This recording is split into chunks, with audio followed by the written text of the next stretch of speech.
remember, the world can't provide the same level of activity and stimulation of the brain. And so them coming off of technology and being bored almost immediately and saying, I have nothing to do, but they put their phone down 30 seconds ago. And you're like, what do you mean you have nothing to do? But they don't know how to engage or find other activities to be meaningful, and that becomes a problem. History will be split in two with the advent of the iPhone on June 29, 2007. As we record this now, about 12 years later, middle school students are entering our ministries and the world as the very first generation that have never known a world without the smartphone. It's definitely changed our society and our culture. We're still trying to catch up. We're still trying to figure it out. And today, we're going to talk about how all of this is affecting the brain, and we can't wait to get into it. I'm Jeff Eckert. I'm Jason Brewer, and this is The Thought Factory. The Thought Factory podcast is brought to you by Never the Same, cultivating students through biblical discipleship and spiritual disciplines using theology, community, and technology. Learn more at neverthesame.org. Glad you're with us today on the Thought Factory podcast. If you haven't, go back, listen to our last episode. It was with Julie Morgenstern, and it was a great conversation about students and time and their schedules. I learned a lot. I actually went out, Jason, I bought her book. Oh, you bought the book. I thought you were going to buy like some sort of organizing bin for your closet. No, I'm not there yet. I was starting with the book. I was really anticipating that's what you bought You based could off of the conversation that we had. You could see me lighting up with her. I need that, by the way. Well, the book is a great start because it only leads start. to things that get you organized. Now, if I could just find the book, that would be good. It's in the piles. But that's a great episode. Well, as we're recording this, we are coming into the summer months, and we're excited because around here, there's a buzz in our office because we're getting ready for NTS camp. That is correct. We are definitely getting ready for NTS camp. We are only a few weeks away, and then it's summertime and it's go time. And in the summer, we gone. We gone. We're on the road. We're traveling thousands of miles with thousands of students at all of our events. If you want to know more about that, go to ntscamp.com. Maybe come visit. If you're a youth pastor, youth worker, and your church doesn't do anything for students in the summer, and this is a way you can connect, we would love to see you personally, but we'd also love for you to check out what is happening. We are one of the fastest growing camps in the country. It's amazing what's happening. We get excited, Jason, because we hit the road. All of us here in the office, we all go together. We're hanging out, but we're ministering with students and youth workers and just having an amazing time. We are located in Indiana. We are in South Dakota. We are in New York. We are in South Carolina, Oklahoma. And if you can't remember any of those states, you can go on ntscamp.com. And if you do decide to visit, we'd love to have a conversation with you. Come to think of it, if you look at those locations, you go, hey, why don't you go here? Call us. Maybe we will. Yeah. You never know. That's how we've been growing. We've done it. People have called us and we've gone. So we would love to meet you. We'd love to connect with you there. But that's coming up for us. That's kind of big in our lives. In case you weren't aware, we are coming up on the first Thursday of May, which is the National Day of Prayer here in the United States. Now, we know we have listeners from across the world. We want to speak specifically to those of you here in the U.S. and encourage you to get engaged in this prayer movement. It's a powerful day of prayer. It was set aside. It's interesting that in 1988, it's the last time in our history where we've had a unanimous vote in the House and Senate to approve something, and that was the approval back in 1988 to approve that the first Thursday of May would be set aside and designated as a National Day of Prayer here in America. So it's an important day for us nationally to recognize our dependence and need for God as a country and as a society and as a world. And I want to encourage you, there are gatherings that happen all over the United States. If you want to learn more about what the National Day of Prayer is, go to nationaldayofprayer.com. You can find out more. Just want an encouragement to you, whether you're a student getting plugged into your school or a gathering at state houses, churches, public places all over America, they'll be happening. Hundreds of thousands of people will be gathered on the National Day of Prayer. I hope that you can get to be a part of this. Today we are talking to Dr. Michael Wolff, who is a neuropsychologist. He is from an organization called Brains, and we are really just focusing on the science of the brain and the connection to smartphones and digital screens and just what is the impact it has on a brain, a developing brain, an adolescent brain. And so it's a fascinating conversation.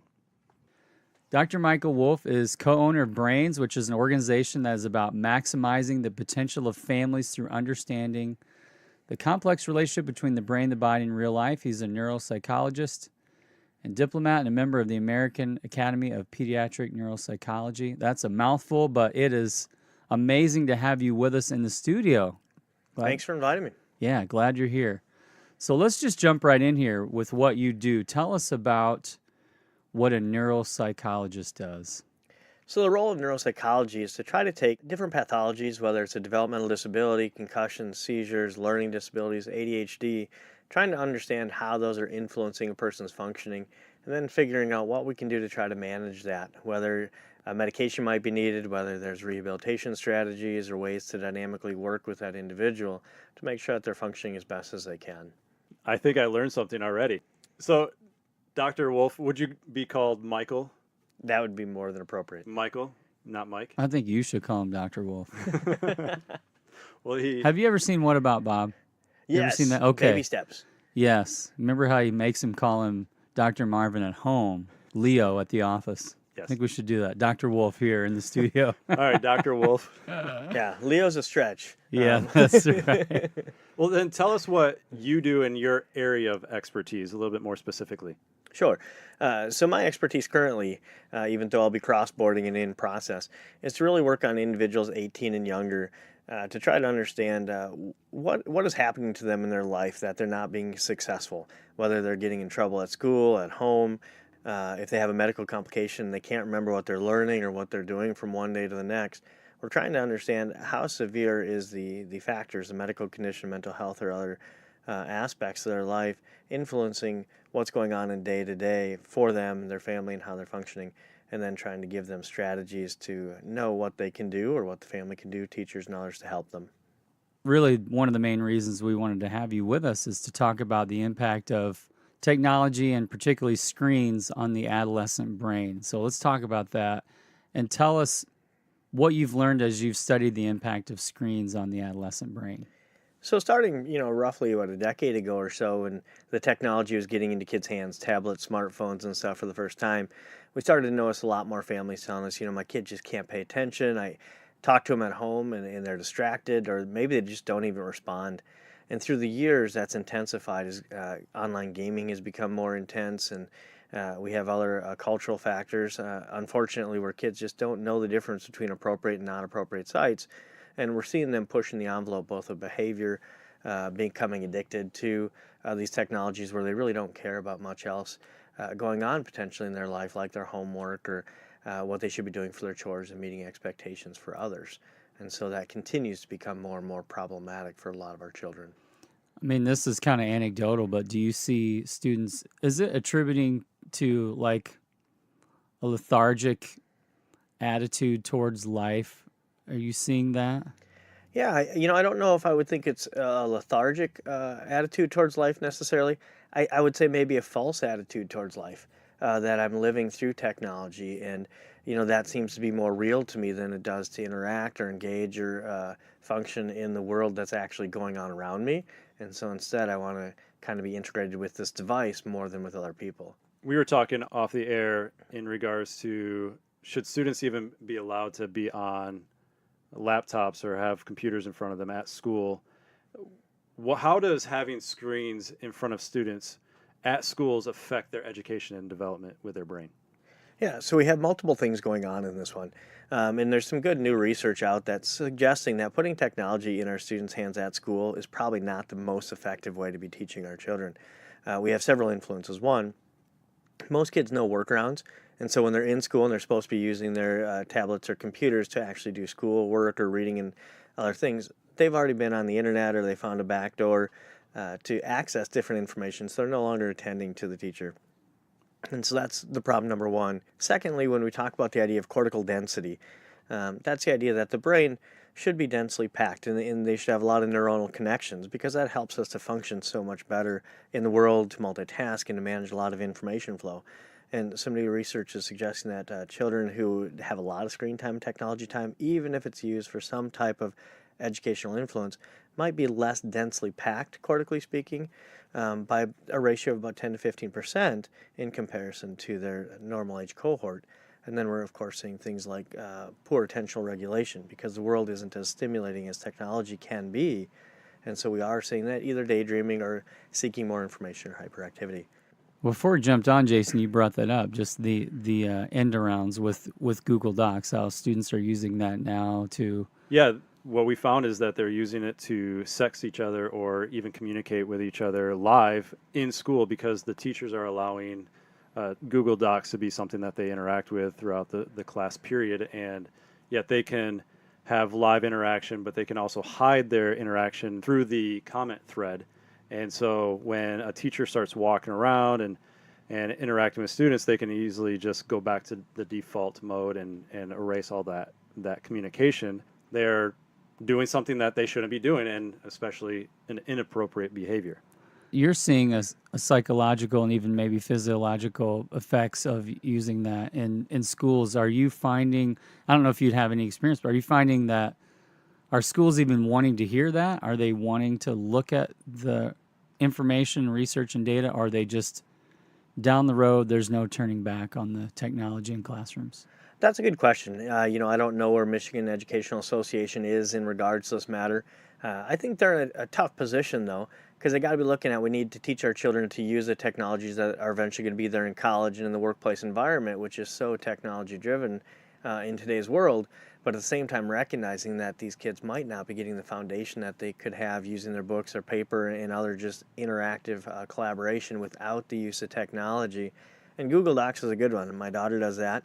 And, she'll be working with a friend, at a different location than she is, but they can co-create this paper together. But then when I ask her, do you ever talk to this friend or do you ever review the paper together interpersonally? And she said, we try, we're supposed to in class, but we don't know how to tell each other that feedback. But they can do it through the Google Doc and they can give comment, but to actually do it interpersonally is very challenging for them. And so not used to that interactive interpersonal quality. So you have found that students are losing that ability to interact in person-to-person, face-to-face, because they're so used to interacting over a digital screen or technology. That's what you're finding, you're saying? Yeah, I think we've seen that, if you've been a humbled parent like me, you're at the family event for Christmas and things like that, and you got your nieces and cousins there, and you try to have a conversation and you can't, but if you go sit next to them on the couch and you pull out your phone and you start texting, all of a sudden you're going to have a half an hour conversation with them by a text. But when you turn to look at them and say, I'm right here, we can talk, and then all of a sudden they're speechless with you, and it's kind of humbling and certainly not a pleasant experience to think, I can't even talk to my family anymore. Sometimes even with my daughter at home, trying to get her attention, it won't work, and so all of a sudden I'll go ahead and text, and next thing you know, I get a really quick response, and so... Yeah, it's such a strange time in which we live where things like that are a reality, where it's harder to have a face-to-face conversation than it is, through a screen, even when you're sitting right next to each other. And this phenomenon, like you're saying, we're about 10 years into the smartphone era, which is pretty amazing when you think about all the sweeping changes that have happened through that one singular device and it coming on to culture. I mean, we hear it all the time, but addictive behavior in smartphones. Apple just came out. I don't know how long it's been since they've been doing the screen time, kind of where they give you the default automated weekly summary of how much you're using your phones. And I think I get mine on Sunday mornings. I don't know. 9 a.m. Is that what it is? 9 a.m.? Or 9:30. Oh, something like that? It's like... 9 o'clock. Confirmed. It's 9 o'clock. a.m. local time. So yeah, and that's almost like a dreaded moment because you get it and you're like, sometimes I just like, I'm not even open. I don't even want to look at it. I don't want to see. I don't want to know. Ignorance is bliss. But what about addictive behavior in smartphones? What have you learned? What are you learning about that? So we do have some good fMRI studies. They're functional studies that look at the brain as it's engaged with some type of technology use. And unfortunately, when they're looking at these fMRIs, we're seeing that the brain's response to technology with gaming and some social media lights up the brain very similar to what we'd see for cocaine. And so the nucleus accumbens and looking for dopaminergic release and a little bit of suppression of the frontal lobe, which is meant to kind of say, we've probably spent too much time on this, or we should probably be doing something else because I have other responsibilities. It's the same type of response that we would see if they were under the influence of a fairly potent central nervous system stimulant like cocaine. So how do you respond to that? What are your suggestions on what we do as a reaction to what you just said? That's pretty astounding to hear the similarities between those two. Yeah. Managing it early is probably one of the best things that you can possibly do. Before I came down here today, we just had a kid literally suspended from school for attacking his teacher when the teacher said, you can't use your tablet now in class because you are using it inappropriately. And next thing you know, this kid lunges at the teacher and it makes a very threatening gesture. But we've seen kids, be psychiatrically hospitalized. There's now at least 10 hospitals in the nation that have inpatient psychiatric stabilization for technology-addicted individuals, similar to rehab facilities. So attack it early, manage it, make sure that they know that this is a tool that can be used for functional purposes, but it doesn't necessarily become your life, and limit the time. Take that responsibility, teach them that life still happens around you, and you need to engage in that life and teach them how to interpersonally play the board games and use their brain in creative and flexible ways so that they're learning and they're dynamically interacting, rather than influence coming to them that's graded by these video games or social media sites to moderate their normalcy. We want to take control of that for them. And of course, limiting time is a huge one. American Academy of Pediatrics, no more than 2 hours a night. We usually kind of say for most pediatrics, that's more than ample, and you should probably lessen that when it comes to actual media devices. Beyond just the threat of violence when somebody is taking away a device from somebody and that kind of reveals the addictive behavior, what other behaviors do you see happen or occur when somebody is addicted to a smartphone, a tablet, or just even gaming you mentioned? Well, kind of like when we had the discussion here, that inability to stop going and looking at it. Now you're doing something, you're doing a chore, or you're engaged with individuals in a conversation, but, midstream in the conversation, you can't help but, pull at that technology or pull at that phone to double check it, paying attention to what other types of activities are they doing in their day. If really their day revolves around their technology, we've got a really big problem. They should be able to have many other activities that they're doing on any given day without the need for recurrent prompting. Now, granted, that depends on the age of the child and how much prompting is there, but by the time we get to our teenage years, it shouldn't be saying, hey, put your phone down because you're in the middle of doing that, and walking away from the expectations that they have. Stimulus seeking is usually very common for gamers. Remember, the world can't provide the same level of activity and stimulation of the brain. And so them coming off of technology and being bored almost immediately and saying, I have nothing to do, but they put their phone down 30 seconds ago. And you're like, what do you mean you have nothing to do? But they don't know how to engage or find other activities to be meaningful, and that becomes a problem. Because most of us put that phone down, you should easily think, well, fine, I'll just go do this. And your brain can immediately shift you to something else.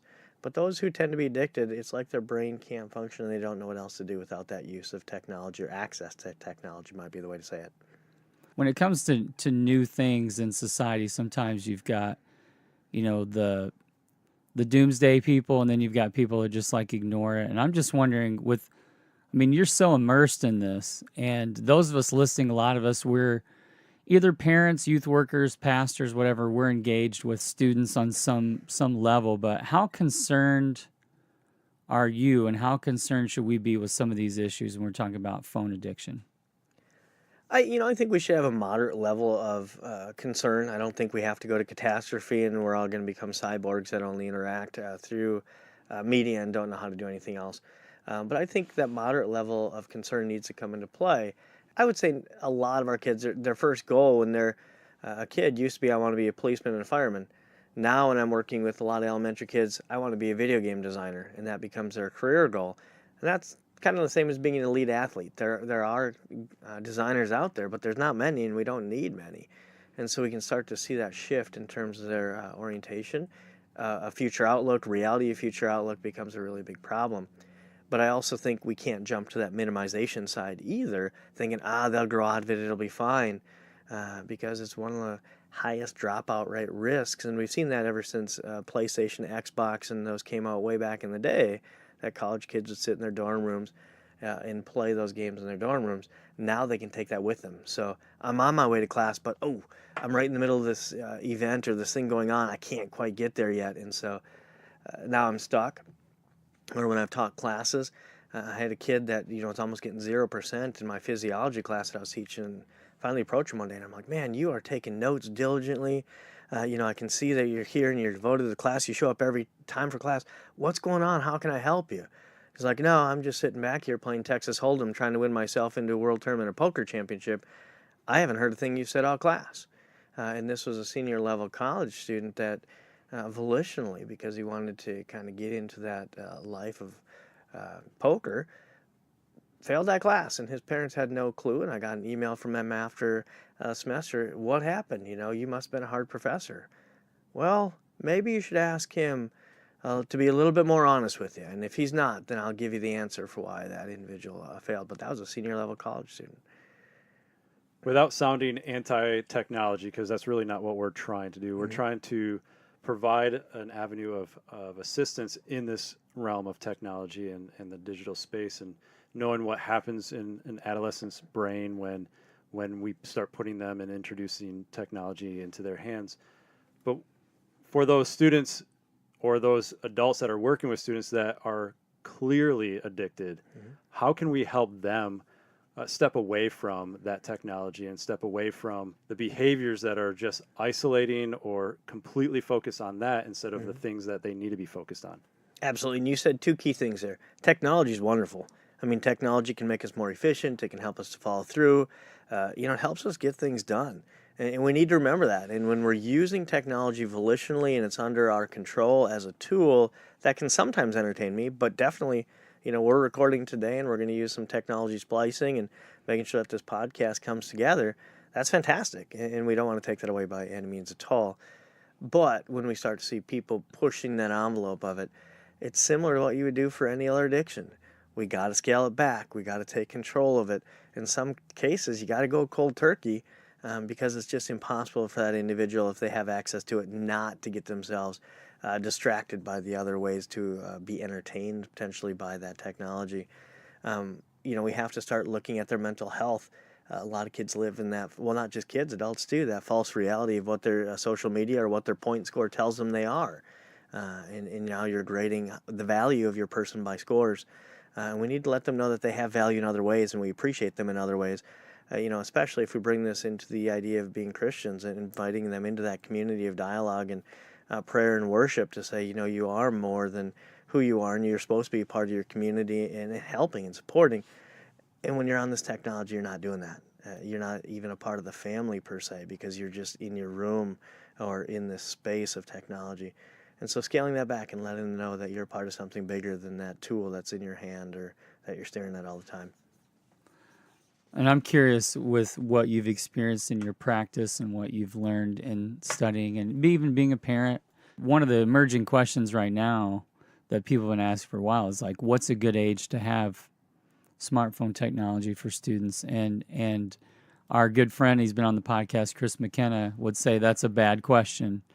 So I just want to set that to the side for a minute. But in terms of when you think students should be gaining access to having a smartphone, or you can answer that question if you want. If you want to put a number on it, I'd love to hear that. But also, what kind of things do we as parents, what guidelines or things do we need to have in place? If you don't want to put an age on it, what are some parameters that you think would be good for them before they can have a smartphone? I don't know if I'll put an age on it directly for you. It is a good question, though. But I will address it with somewhat of an age. So what age do you put a beer in a kid's hand for the first time? Or what age do you put marijuana in their hand at the first time? That is changing, too. Some people say 21. Some people say 18. If you're old enough to serve in the military, maybe you should be old enough to make a decision on what types of tobacco, marijuana, or alcoholic substance you might want to use. My general rule of thumb is you don't release a child into the technology world before they can fully mitigate and understand the consequences of what comes along with that, which usually means at least our teen years. My daughter, as a good example, got her first phone at 13, but that was only to bring to school because we needed to know she was on some athletic leagues and different clubs that she was going into, and so She needed to be able to call us if they're running early or running late so that we knew that we could come and get her since the office got locked. But when she got home, that technology device is put on the counter and it's not a functional tool. Now that she's 15, okay, you have access to that phone, and that's fine. But if I notice that you're not doing your homework because you're constantly checking your text, or if you can't help but ignore me when I'm trying to talk to you because you're stuck on that, you're grounded from that at least the rest of the night, because that's having too much power in that technology to not manage your life around you. So my ultimate guess is 15, 16 would probably be the preferred ages when we're starting to look at these things. They're driving, they're out, they're involved in activities. It's nice and very convenient to allow them access to technology. That said, the addiction risk goes up the earlier they get access to these devices freely. Especially when you mention that this indicates some, I don't know how you said it with such terminology that was eloquent, but indicated like the same results as cocaine. And so when you're introducing something for a child or an adolescent that has the power of a very hardcore drug, is there something, when you mentioned 15 or 16, is there an age that's like your brain just cannot handle that as well as it is when it's fully developed or further along? So are you saying 15, 16 is when that threshold is, or is it even later in life? It's quite a bit later in life, in all actuality. The earlier it gets in kids' hands without monitoring and teaching them how this is just a tool for sometimes engagement and whatnot, the more likely it is they'll not only be addicted, but we'll see aggressive behaviors and them developing their life around the technology rather than, using technology as a tool. The maturational aspect, when we really look at, where's preferential for probably anyone to be engaging in, risk-taking behaviors, somewhere between, 24 and 30 as when these centers of the brain are truly in their more mature state. That said, we're pushing kids to learn more, to get to college more, taking AP classes faster, and to be ahead of that curve more and more, which unfortunately means we also have to help set them up for the world that's going to be confronting them. So you heard it here first that you should not give a person a smartphone until they're at least 25. Yeah, we got some people on staff that are going to be really sad about that. You mentioned earlier off air about, making some one or two bad choices, and I think sometimes we forget about that. But I want to bring that up again because you mentioned, working with some people that you have in circumstances you've been connected with where students have made a bad choice technologically and then they've been impacted the rest of their life. What would you say about that as we work with students? It's a really, really challenging circumstance because our kids don't really understand the nature that sexting, which we brought up earlier, if that gets caught and brought to a prosecutor, that's going to be charged as a criminally sexually misconduct event, usually lower grades. So there's 4 grades that we look at. And even if it's grade 3 or grade 4, which are minor events, no direct contact, that's going to be with them the rest of their life on an offender registry at this point with them. We also are going to lose friendships. We're going to have to be placed in different schools. We're going to potentially be on probation.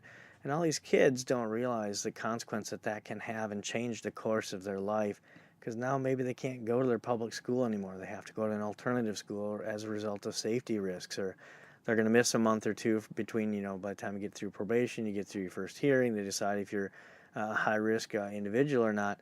It's consequential, and it's embarrassing, and now you got to tell your friends, hey, you were gone from school for a couple weeks or a month. What happened? Who wants to talk about that and acknowledge it? So now we either got to bury it with lies and carry those through, or we got to be honest and take the consequences of it. And none of us really want to do that, whether we're parents or kids. But there are other consequences too that can come away. I went to the psych hospital for a week because I took a knife and tried to get my cell phone back from my parent who took it from me. And now I might be facing assault charges too. That's out of the parent's hands once those things are known. The prosecutor makes those decisions. Even if the parent says, I don't want to press charges, it doesn't matter if there's an illegal act that's been committed. That's going to come along with these individuals. Some of those don't disappear at 18. Yeah, and that is scary to think that could affect their career for the rest of their lives. That could put them on a neighborhood list that people can look up, which it can be devastating. Like just like you're saying, and I again, I'm going to quote Chris McKenna, our friend, that says there's no such thing as passive parenting in the digital age, and I think that's so true. That those of us here that are parents, especially, but youth workers that are connected with parents and students, we need to be constantly vigilant in reminding them it's just you're one mistake away from ruining your life. And I think we all know that as adults in Christian leadership, if we make one false move, bad move, it could ruin our lives, our careers. But it's definitely parallel in the age of technology that no matter who you are, you make a mistake and it can walk with you the rest of your life, and that could haunt you, and that's really sad. And I appreciate you bringing that up because, like Jason said, we don't want to be so far removed that we're saying technology is a bad thing. It's obviously an amazing asset to us to be productive and to connect us, and yet it's brought along with it some interesting consequences with it. As you look to the future, where do you predict things will go with technology, particularly with students and psychology? What are your thoughts? Where the technology is currently at, I think it'll continue to evolve. I think we'll get kids doing math earlier. I think we'll get them engaging in a dynamic, collaborative international world earlier, probably starting in a middle school age realm, where we're looking at what types of careers do you want and where to push those into, but then collaborating on an international basis. Where we're already seeing the world of psychology taking a leadership role is also telling families, but hold that boat just a little bit. You can use that technology, but let's go back to board games. Let's go back to family night. Let's go back to dialogue. Let's go back to, we all have to put that technology down and learn about the interpersonal roles. More and more, and obviously me being a Christian, I am seeing a lot more of my families go, and we're going to spend some more time with the Bible or at church. And youth groups are hopefully going to reap the rewards of this by being able to give these children other opportunities outside of sport, which seems to be the biggest opportunity for children, to kind of say, I can engage people without technology, and I'm going to learn the interpersonal skills to be successful in this world. Because outside of church and sports, we are seeing people sequestering to their homes more, and we are seeing a lot more isolation in families. But we want to bring that out, and the literature in psychology is really pushing that envelope to make sure that we get out there and still focus on the community. I know on a personal level, I have 4 young kids, and so I have this tension of how much do I give, how much balance do I allow, and when they want to be on the iPad or, engage in a screen, and you go, I know the effects. You're young. I don't want you to get addicted to all these things. And so from a parent perspective, is there any insight in the assistance of, as you start to raise kids into introducing them into the screen realm, like what would you say some insight would be to keep in mind? First rule, can you have a conversation with your kid? If you can't, and they don't know how to do a back and forth for at least 5 minutes at an early age, 10 to 15 minutes by, middle school, and probably 15 minutes to a half an hour at least by high school. If they don't have that skill, but they can play on their technology for hours, we've got to change that dynamic. We've got to be able to talk to them about school, about life, and even talk to them about technology. What are you using this for? What are the advantages for you? So I think we got to make sure that we can converse before we supplement entertainment. Especially in the busy lives of families these days. I mean, we all have a million things we can do, and it's unfortunately just as easy to ignore our kids as is our pets sometimes. And maybe the pets even get more attention than the kids do. So that's an important key. Second one is, do you know how to play together? What would happen as a family if you sat down and said, let's turn off the TV, let's turn off all technology? What are you going to do? Are you going to go for a walk? Are you going to play a board game? Are you going to talk? Or is everyone just going to sit there staring at each other awkwardly? If you're a family that can't do that and not know what else is going on, you probably got a family technology issue that you need to rebalance and reprioritize. And the last one is just a matter of demonstrating and leading who you are as a parent. I think a lot of our parents diffuse and use technology as a way that they'll get it, and they can search that or they can look that up. And I'm kind of going, no, you are the leader. You are the educator. You need to be able to teach them strategies and alternative ways, especially if you have a power outage. I think it goes back to what you said, Jeff, in regards to you can't be passive when you parent. And you have to be engaged. And I think we can have the phone or the iPad or the TV screen or the video game as a device that is a default to be passive, to disengage, to just disregard engaging your kids in a conversation, in a game, a board game, going for a walk, playing Legos, anything that is engaging face to face. And so it goes back to not being passive in your parenting, I believe. Yeah, that and teaching social skills. So for over 50 years, we know one of the best predictors of success in the workforce and in terms of just life in general is those individuals that tend to be more outgoing, take leadership skills, and put themselves out there socially in an effective way, do tend to be our leaders and our people that we want as CEOs and respected people that are very well touted. Starting those skill sets early will set them up for success.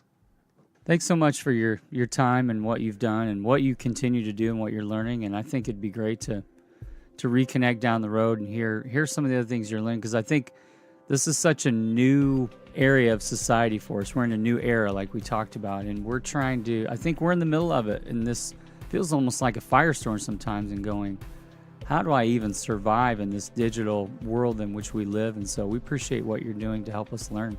No problem. Thanks, Mike, for being here. Doctor. Oh, is it? Oh, yeah. The Thought Factory podcast is brought to you by Never the Same, whose vision is to see new generations transformed in Christ to further the kingdom of God. Learn more at neverthesame.org.